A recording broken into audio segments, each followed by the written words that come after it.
Good evening, and welcome to Neutral News, the program that observes the slow, inexorable decay of all things and offers a quiet, resigned nod.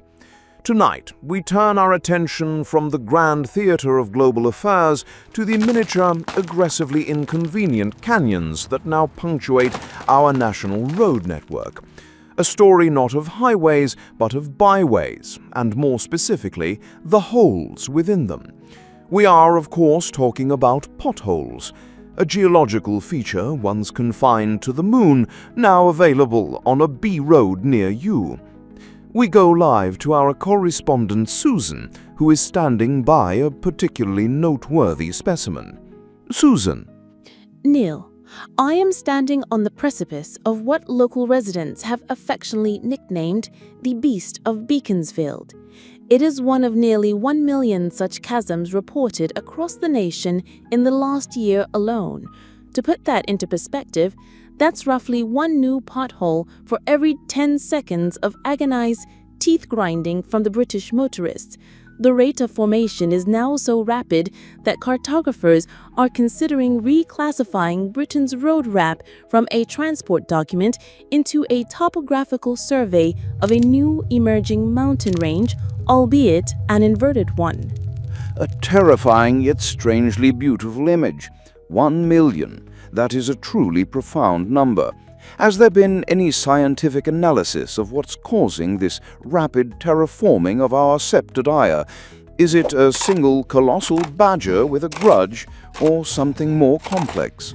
The cause is a complex interplay of two deeply British phenomena, Neil: water and a chronic unwillingness to spend money. Water enters a small crack in the tarmac. The temperature then drops, the water freezes, expands, and weakens the structure. This is a process that geologists confirm is responsible for carving out entire valleys over millennia.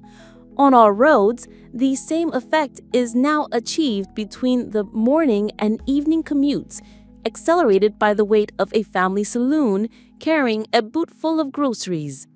So it's a sort of high-speed, localized ice age, a terrifying thought. Now, Susan, the article mentions a staggering cost associated with this, billions of pounds in vehicle damage. It sounds less like a maintenance issue and more like a new, unofficial form of taxation. That is an astute observation, Neil. The estimated £1.7 billion annual repair bill has created what economists are calling the Pothole Economy. It's a robust, if slightly lopsided, ecosystem of mechanics, tire fitters, and chiropractors who owe their livelihoods to the structural frailties of our local authority road surfaces. In some towns, hitting a pothole and subsequently visiting a garage is now considered a key part of the local tourist experience, right alongside visiting a tea room. A sort of mechanical souvenir. I went to Slough and all I got was this bill for £400 for new suspension coils. Now, Susan, the danger isn't purely financial, is it? We understand these road craters pose a particular threat to our more vulnerable road users. That's correct, Neil. For a motorist in a 2-ton vehicle, a pothole is a percussive and financial inconvenience. For a cyclist, it represents an existential threat, a jagged-edged predator lurking in the asphalt jungle. A recent survey found that 1 in 5 cyclists has had an accident due to a pothole, which suggests the potholes are winning.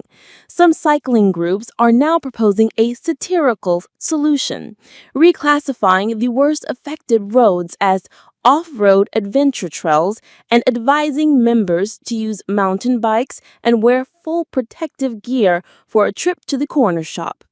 An eminently sensible, if deeply depressing proposal. So what can the beleaguered citizen do? One assumes there is a process for reporting these menaces and claiming for damages. Is it a straightforward affair? Straightforward is not a term one would associate with the process, Neil. Claiming for a pothole damage is a bureaucratic quest of mythic proportions. The claimant must first prove the council knew about the hole and failed to act. This requires gathering evidence at the scene, including photographs of the pothole with a familiar object for scale. A banana is traditional, though a Hitnall biscuit will suffice. Precise measurements, witness statements, and ideally a signed confession from the pothole itself. It is by all accounts easier to successfully sue a ghost for emotional distress. It's a classic catch-22. To prove they knew about the hole, someone must have reported the hole.